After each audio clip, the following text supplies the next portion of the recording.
Hello everybody and welcome back to Pravus Gaming and more Hearts of Iron 4 Equestria at War playing as the Yale Rectorate. We are at the very start of the game, and what I can say is after having spent a little bit of time experimenting with, let's say, Project VA, okay, yes, this goes down what I would say is a very interesting direction. So what I think we need to do is we need to literally race the Griffonian Empire to try and get down to some of these options before they even attack us. At least that's something I'm kind of theorizing. So what we are going to do is continue going down some industrial routes, try to stabilize our economy the best we can while we wait for the gather the council option. And then once that's done, forget everything else, go. Go down the science of life, go down this project. It's going to be interesting. Obviously, I'm going to jump forward a little bit, though, so you guys don't have to wait that whole time, because no one wants to watch me start over from scratch. So, here we go!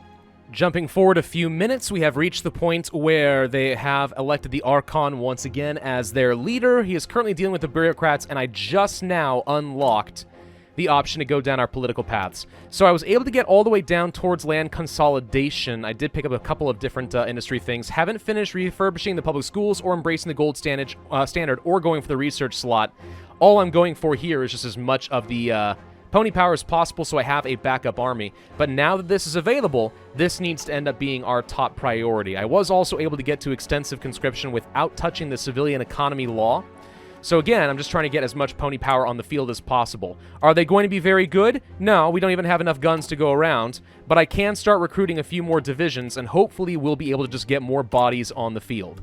Soon as this land consolidation is done, all I am going to do is go down, gather the council, Bruma and Gamia, the Science of Life, Unlimited Potential, both of these, delve deeper, and then Project VA as fast as I can. That is all that I care about. The goal now is to race the Archon before he can get down to his Reward the Faithful option, is for us to finish getting all the way to Project VA. Gonna be tough, not sure if it's possible. Jumping forward a little bit more, we have now reached the point where I am delving deeper, and we do want to choose one of these two projects, which I think is automatically going to get chosen for us once we start working on, or we get some sort of an event pop up.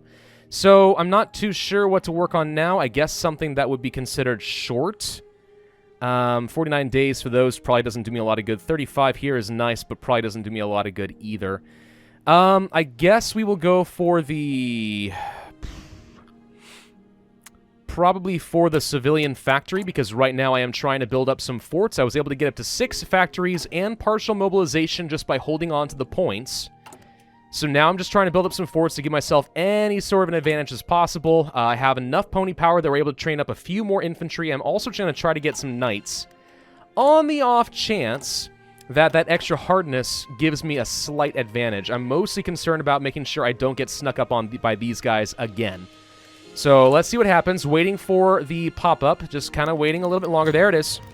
Gamia's dominance. The recent ascendancy of Gamia in the leading Yale-ish university. We've seen this all last time. We have either Professor Lazarus, which in my tests does actually resurrect the former emperor, what's his name? Something the second. Starts with a G. Whatever it is. The point is we can bring him back, and that leads to a whole bunch of interesting stuff. This actually does try to communicate with people outside. So we're going to go for omnipotence. All-powerful. That's what we're going for there. And you know what? Forget this then. It was fun for a little bit, but cancel. More importantly, we jump over to this immediately. We didn't really lose any progress. We still had 8 days of progress there, so that all got banked. I didn't lose anything by just starting the other one. All right, so let's jump through this. Now, I mean, I could jump forward again, but I do know that we get some pop-ups as I'm working on this project, so let's see what happens with it. In the meantime, I don't know, I got my troops in position. We're kind of in a very familiar situation. These guys have all broken free and formed their own coalition. Angriver and the Yale Rectorate are kind of on their own. Looking at the national focus tree for the Griffonian Empire, it certainly looks like the assumption is that only these 3 nations are going to remain in the Griffonian Empire. All right. Aura Boreae. The question of the gods, and more specifically of Boreas' true nature, has been fascinating the scholars of Yale for quite some time. Now, with the most modern techniques and a scientific curiosity some more conservative griffins would call unholy, the Yale Observatory was ready to pierce into the heavenly domain of the gods. Theologists, astronomers, and physicists collaborated in Project VA. I don't even know how you say that, but I'm going with it. Pinpointing the supposed location of Boreas in the night sky, while the most talented engineers prepared the technical instruments which would open a path into the heavens. And on one fateful night, the project was set, and both audio and visual data was coming in from the intricate machinery set up in the university. First, nothing, but when the Griffins looked close enough, something materialized before their very eyes. Someone, in fact. An intelligent-looking, stern, pale, featherless griffin looked at them. His beak seemed distorted in the image, but there was no doubt that this was the face of Boreas. The researchers became ever more excited. They had definitively proven the existence of God. Amidst the excited chatter of self-important scientists congratulating each other, the audio instruments picked up a message. An old imperial script, he proclaimed, "Ti genus emptio." This instruction confused the scholars, and the theologists present could not place this divine command in any context. When the scholars tried to reestablish contact with Boreas later, the image never reappeared, nor were there any more messages from the heavens. Perhaps it was better if the world didn't learn about Boreas' true message. What does any of this mean? We gained some armor tech. Cool. I was thinking for a second, I got a little bit distracted as I was reading. It was like, T genus emptio. I wonder if this has anything to do with, like, the T debug command in the command prompt, which, like, is part of what leads to god powers, but I don't know. That would be hilarious if that were the case. Anyway, the project isn't done. That was just, one of the little pop-ups we get as the vet continues. Cool, right? I think so. Pretty big deficit on this infantry equipment. I really hope we are able to build up something else. I mean, at the very least, I'm going to be back up to the 17 defensive divisions. So, despite the fact that this time around I did not go for the cadet charter, we're still going to have a pretty good number of divisions. We're just not going to get them up to 18 combat width before this all begins. Still, let's see what happens. Power to the 3 is on the way. So once he is done with that, he'll move on to probably the Knights of Arcturus and then No Mercy, and then he'll try to give us an ultimatum. Update on Project VA. Professor Otto von Falkenstein, one of the senior researchers involved with Project VA, was found dead this morning. The coroner reported that the cause of death was likely a heart attack aided by what would appear to be sleep deprivation and a pre-existing condition. Discovered next to his body was his journal and a flask. The journal begins innocently enough, seemingly to discuss the affairs of Otto's day-to-day life and his work. However, after the failure with the initial cryptic message, it would appear that Otto began to fall into a spiral of overwork, which began to take a toll on the quality of his writing. Soon after the project's failure, he described receiving a message from the gods, claiming that they had bestowed him with the knowledge of reaching their divine message. For a few weeks, his notes continued to hold onto some of the cohesion as Otto attempted to decipher the cryptic nature of his holy mandate. However, towards the end, his sanity clearly began to slip. Near the final pages, his journal is a little more than mad rants, cryptic phrasing, and odd drawings of symbols. However, on the final page, it seems some semblance of sense returned, as he wrote, "It is ready." Inside the flask was a thin, white fluid consisting of some hybrid techno-magical substance whose exact makeup is as of yet unknown. We must study this breakthrough. What is going to happen? I wonder. Sorry, that music was like really distracting. I had to like try to get through it, but it was confusing me. Again, the event is not done. We're just, continuing to make progress. Objectively, the gods hold the most knowledge of the world, and therefore their instructions should be followed. However, the great distance between us and the heavens has made the word unclear and up to interpretation. What if we could receive the information directly from the source? My, what a dangerous game we are playing. It's gonna be great. Keep producing that infantry equipment, please. I need more guns. Oh, good. Some artillery upgrades are done. That's nice. What else to work on over here? It is 10:08. I feel like we're making really good time so far. Could go ahead and just get this tank out of the way, I guess. It's just not a huge priority for me, but whatever. Unassigned divisions, cool. We'll go ahead and add a couple more over here. For some reason, if you create a front line against an ally, they don't want to actually spread out across the front line. They want to stock everything up on the corners, which is not very helpful, because if they attack me, I need to have people, like, on the center. So I'm using a fallback line to try and force a better distribution of my troops at this point. We have a little bit more pony power. I actually could try to get these guys up a little bit, but that would take even more infantry equipment. If I did this, it would cost another 100 infantry equipment per army. Yeah, I'm very, very far behind in that. What I could do is actually delete these lines. Deleting the lines sucks. I don't want to do that. But if I were to pull back on the support equipment and the towed artillery, we could try producing more guns. Oh, I hate the idea of losing all that production efficiency, though. No, out of pride, I just don't feel like I can do it. Just keep producing as many guns as you can, and let's pray that it works. I'm still producing some forts. I don't even know if I'm going to need these after the event is done. Here comes the next step, intruder. An alarm goes off, and guards rush down the stairs towards Gamia's vaults. Inside are all manner of organic life, chemical compounds, and magical mixtures. Most are benign, some are dangerous. A few could end life on Equus. When the guards enter, they notice that most of the catalog has been left untampered, with not so much as an index card being disturbed. The intruder must have known their way. However, they notice that the vault door to G-Wing is open, which is not a good sign, as it contains all those compounds which threaten the known world. The guards exchange nervous looks as they enter. Plagues, bioweapons, flesh-eating fungi, and more. All accounted for, luckily. However, these are not the most precious substances the university possesses. The real bad stuff is in the back, the direction the intruder seems to be heading. The guards are in hot pursuit. Soon, they enter a small, sterile atrium, the storage of all the world's worst horrors, and sitting in the middle is a single griffon. They are bald, dull-looking, inconspicuous. It is hard to distinguish anything remarkable. A guard reaches out his claw, and one of the griffon's eyes snap open, causing the guard to recoil. "What are you?" the guard stammers. The griffon stands up and spreads his wings. An unnatural light surrounds his wings. His eyes seem to shine with an impossible energy, and a thin drizzle of a certain white fluid is creeping from his beak. "Did you not wish to speak with Boreas?" Automatically completes the rest of the event. So that is now done. And now we open up a whole bunch of new stuff.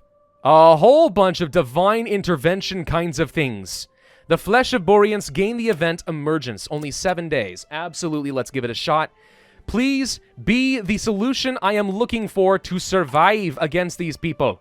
I beg of you, help me. Help me! Alright, let's get a couple of troops assigned over here to just kind of keep these guys contained. We don't have nearly enough against the Griffonian Empire.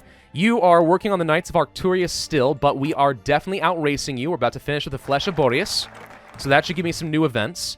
We can visit the people for a walk in the city, preach the true word for the Herald sermon, and show the gods' power. I am going to preach the true word to start. Each of these only takes 14 days, so it should be pretty quick. But again, I'm not sure if we're outracing these guys. It would really suck if we're off by like 2 weeks and they attack me before I can get some sort of a special event. If there even is one. I haven't gotten that far yet. Emergence. On a cloudy day in Gamia, a strange griffon walked the streets, although those who saw him were unsure if he was griffon at all. He exuded an inexplicable aura and had glowing, unreadable eyes. Every griffon who saw him recoiled in fear and kept their distance, and none were sure what to make of him. What did his appearance mean? What did he want? Was this a sign of the end times? The first creature brave enough to approach him was a young girl who strayed from her parents out of curiosity toward the shining griffin. He stopped in his tracks once she blocked his path. "Are you a god?" she asked, looking up at him. Silence filled the air for what seems like an eternity. "I am a messenger," he rumbled in response. "You may call me the Herald of Boreas, for my voice is his, and I am his worldly vessel." The herald turned to the surrounding griffins, raising his claws into the air and spreading his wings. "Heed Boreas' will. Follow me, and I will lead you down the righteous path." His glow intensified, and a blast of heat emanated from him. After a brief moment, the surrounded griffins frantically rushed towards the herald, pledging their undying fidelity to Boreas. Gain 10% more popularity in fascism. Actually, great. If that gets me enough support in fascism, am I going to be able to actually get that, what am I trying to say? The faction again to possibly defend against the Griffonian Empire? Who knows? Maybe. I mean, we're preaching the true word, and I haven't even finished the dang event. Oh, wait, no, that was Emergence. Never mind. We're going to go for this. Preaching the new word. See what happens. What are we lacking currently? Just the infantry equipment, not enough pony power equipment. I am aware that we don't have enough equipment. We're working on it, dang it. 18.6 guns per day is not exactly a lot now, is it? No. No, it's not. Preaching the true word is done. let us visit the people and walk in the city. The Herald's sermon. Blessed are the poor in spirit, for theirs is the kingdom of heaven. Blessed are the meek, for they shall inherit the world. Blessed are they which do hunger and thirst after righteousness, for they shall be filled. Blessed are the merciful, for they shall obtain mercy. Blessed are the pure in heart, for they shall see Boreas.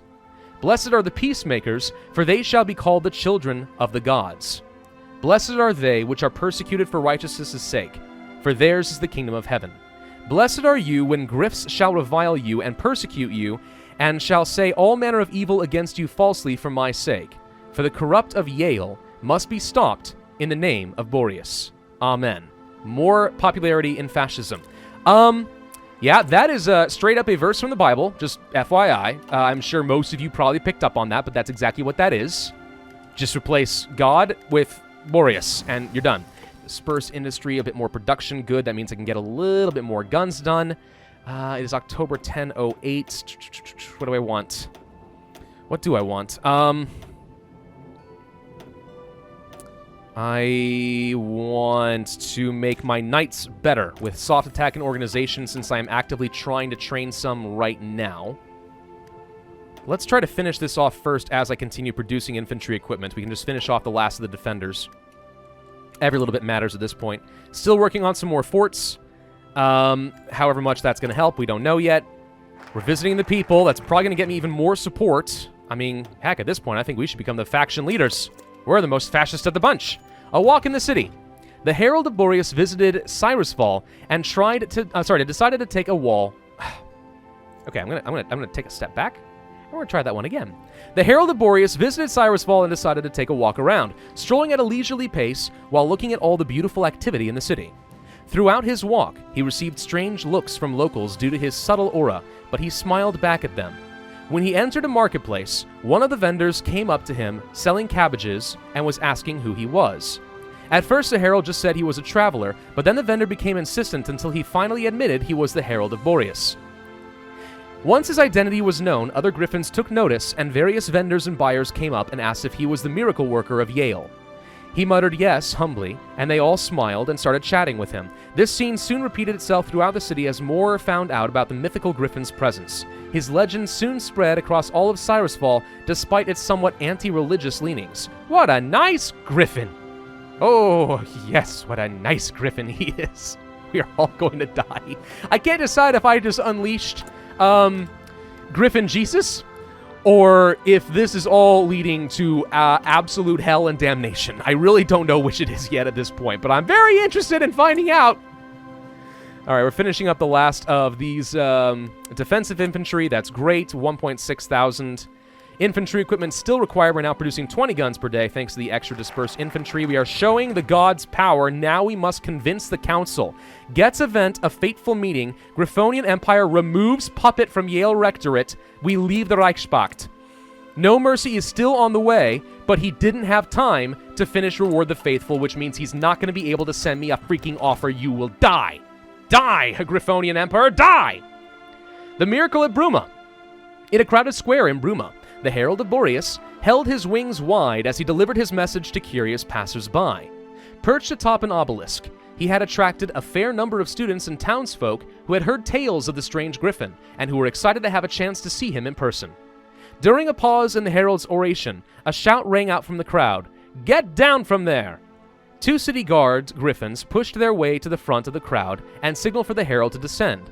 The Herald complied and glided down to meet them. "Preaching is not allowed here, sir," said one of the guards. "You seek to punish me for speaking the truth of the gods," asked the Herald, perplexed. "If you wish to detain me, I happily offer myself." He lowered his head and extended his claws towards the guards. The two griffins looked at each other hesitantly, but proceeded to place steel shackles around the Herald's claws. Once they were secured, he yanked his claws upwards. "Behold the power of Boreas!" The shackles around the Herald's claws began to glow a dull red before becoming a bright orange. In a matter of seconds, the shackles began melting, sending molten metal splattering into the city cobblestones. At the sight of this, the guards turned around and fled as fast as they could. Through the gods, all things are possible. Hey, look, it's a meteor. It's an omen. Oh, -1 stability. Okay, so there we go. More fascism support. We are now trying to convince the council. It's going to take 21 days to do that. He has 28 days left on No Mercy, so he's not gonna be able to send me anything. Ha ha ha! All right, free civilian factories. I'm still worried he's gonna try to attack me, but at least he's not gonna have a war goal that he can use. So now is the time to start building up some very much needed military factories. Then we can worry about getting some more civilian factories or something along those lines. Let's get you assigned over there. Once again, these guys are just feuding like crazy. I think they may have just formed a faction, though. No, these guys can form a faction together, but they just keep fighting back and forth all the time. Squabble, squabble, squabble, squabble, squabble. Okay, what else do we want? We want, war industrialist probably for the military factory construction speed. Let's go for that. See if that does me any good. I really hope that this does not result in me dying a horrible, horrible death. Okay, I have absolutely no idea what to expect, but I do think that rushing down this path was the right choice, because now we actually have a chance, far better one than I used to have anyway, of surviving against the Griffonian Empire. In fact, if anything, these guys, being the religious Sanhedrin that they are, probably should bow before me, vermin!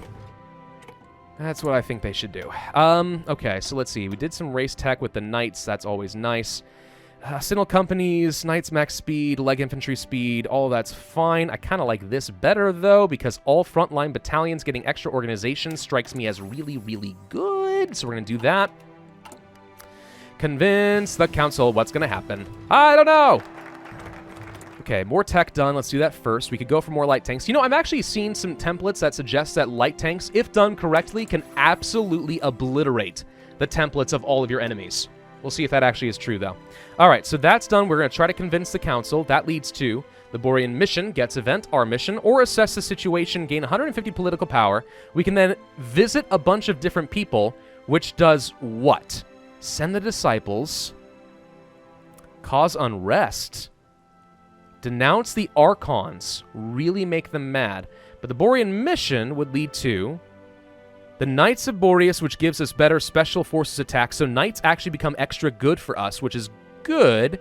However, mobilization law automatically changes to service by requirement, so there's going to be a pretty big factory output loss there. Still, that's interesting. It just jumps directly forward and saves you a load of political power. Okay. Inspire the workers gives you a lot of extra output. Look at that. For 240 days. Ayer's Boon, swords for factories, plowshares for factories. Okay, so this is down the industrial route, this is down the political route. Divine intervention, gain the annex war goal against the Griffonian Empire. We have to do all of this. I guess we're going to start with our mission and see if we can start building up a really good infrastructure. Since it looks like the Griffonian Empire is not supposed to be able to attack me, we have a brief moment to breathe. A fateful meeting. As the Academic Council convened inside the grand halls of Greenback, a massive mob of griffins gathered outside, angrily demanding the recognition of their prophet. The Herald of Boreas had been traversing Yale, riling up the populace and gaining followers with his denunciations of the current social order. Now those followers converged on the council, determined to see its authority ended permanently. In the dimly lit council chambers, Rector Magnificus Micusian sat with his claws massaging his temples, wondering how this could be happening. Why were the people up in arms over the ravings of a mad griff? How could they believe this herald was a divine being just because of some trick of the light? Would their delusion be the end of Yale? It was all impossible. With a sudden impact, the door to the chamber burst open and a glowing figure walked before the council. It was the herald himself, standing alone without any of his followers. "The time has come for the faithful to inherit this land," announced the herald. Despite being outnumbered by the council members, he exuded supreme confidence. "Boreas demands that you step down, or else invoke his wrath." "What is the meaning of this?" Micusian sputtered, his voice trembling. "What are you?" "Have you not heard? Allow me to demonstrate." The herald spread his wings as his aura intensified into a blinding light. Brilliant white rays bathed the council chambers, accompanied by pulses of searing heat. The intensity was such that Micusian feared the entire building would soon be set ablaze. After several seconds, the scorching waves and bright light dissipated. The herald stood tall, completely unscathed, as the Rector Magnificus collapsed onto the ground. Okay, this kind of looks like Hogwarts down here, by the way. "The council is hereby dissolved." Popularity and fascism goes up, non-aligned goes down. We become the ruling party. Public elections will not be held. We are now known as the Kirchliche Einheit. I don't know how you can say that. And the Herald officially becomes the leader. We have 25% political power gain and 15% stability. Yes! Yes! Oh, yes! I have a divine being as my leader! Okay. No, this is good. This is super good. Okay, it looks like we are indeed now independent. So let's go ahead and set these guys up like so. You shouldn't have a war goal against me anymore, so haha, sucks to be you. What are you going to do as far as the offers now? I'm curious about that. In fact, actually, now because we're no longer allies, I can't actually see much more of his tree. So I know he's working on No Mercy, but I have no idea how this is going to work. Yeah, okay, we're removed from the list, so other people get an offer. But we do not. Nice. Okay, this is great. This is awesome. I am very glad that we decided to go down this route. This is great. Like, okay, the Yale, I guess it's the prelature now, is difficult, right? This is a difficult way to play the game, and it's very unforgiving. However, it's kind of like a puzzle piece, figuring out exactly how you're going to survive this, you know? I like it. I think it's pretty exciting. Now, my question... Whoop. Griffonian Empire is now attempting to justify against me. Not exactly thrilled about that arrangement. If only I could force this Archon not to get involved in some way. So he is going for Reward the Faithful. Wait, what? What the heck? It's actually acting as if it can give us a justification against us. But unless I'm much mistaken, it said that we're not on that list. So maybe this is a bug. Or maybe we should show up in that list. I don't know. But he's working on the same way of getting a claim that he had before, and it shouldn't work against us, based on what seemed to be implied to us. I don't absolutely know if that's true. I just know that it's very, very exciting. All right, we still don't have any, like, generals or anything in charge. I'm going to go ahead and put somebody in charge. Peter Zuckergriff? Let's see. Let's put the defensive person in charge. This is going to be a defensive field marshal. We want to go for the defensive doctrine. And we're going to put someone else in charge who's, again, good at defense. I guess you could do, but this person gets another thing. Max entrenchment +1. Infantry division defense. This actually works pretty well for me. All right, we'll put Heinz Federhoff in charge and go for the ambusher for the extra entrenchment. All right, so we're going super hard on the defense. I'm going to go ahead and start training. Gather up some extra experience and so on. As we get more equipment and more pony power, we are going to try to set up for, oh, I just lost my train of thought completely. We're going to try to increase the combat width of the troops. That's what I was going for initially, I think. All right, we do need to keep some troops around here until we find out if these guys are going to leave the Empire, but they're probably going to stick around. The Reward the Faithful does take a little while. Let's finish up the Borean mission, and then we're going to end this video. We have very good fascism support now, so our stability should be pretty darn high. Let's get some more knights back on the front line. The mission is done. So I kind of want to go for the inspiring of the workers for that extra factory output of 20%. The thing is, though, like, okay, so it's good. However, we don't actually have a lot of military factories to take advantage of this. That said, it's also my bottleneck. If we don't start building up some more infantry equipment and stuff soon, we're going to have trouble. So we're going to go for it. Our mission. One morning in a humble town square, the Herald of Boreas delivered one of his frequent speeches to the people of Yale. The enthralled crowd included griffons from many towns away who had come to witness the Herald in person, as word of his emergence had spread quickly and deeply across the nation. Why have you witnessed decades of decline and calamities? It is because you have misplaced your devotion, giving it to corrupt priests and nobles rather than to the gods. These false messengers seek to lead you astray, so that they may take what you have earned and enrich themselves. The townsfolk were enraptured. His words struck a chord in the hearts of those who had endured much hardship during the course of the Empire's decline. I promise you that there will come a time when the chosen of Boreas will lead a glorious march to strike down the petty tyrants of Herzland. As the herald spoke, his voice had an unnatural timbre and seemed to carry farther than should have been allowed. Or possible. Either one. But before we can aid our neighbors, we must first prepare our land and our souls for the coming struggle. The townsfolk nodded, eager to carry out the will of Boreas, gain more political power, more popularity, and some base stability. Boom! Look at this! We're getting so much good stuff. We're going to inspire the workers. We're going to get that production so we can make sure we have plenty of infantry equipment and start making sure we get a whole bunch more troops in preparation for any sort of a war, because who knows what the Griffonian Empire is going to freaking try to do.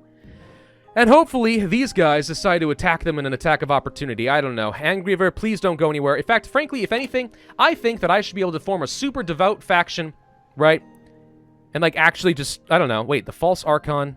I want to form a faction, basically. I want to form a holy faction and cleanse the world. That's what I want to do. We'll see what actually is available to us, though, as we continue. Thank you all very much for watching. I do hope that you enjoyed. If so, then I would ask that you hit that like button, leave a comment, and subscribe, and I will see you guys next time.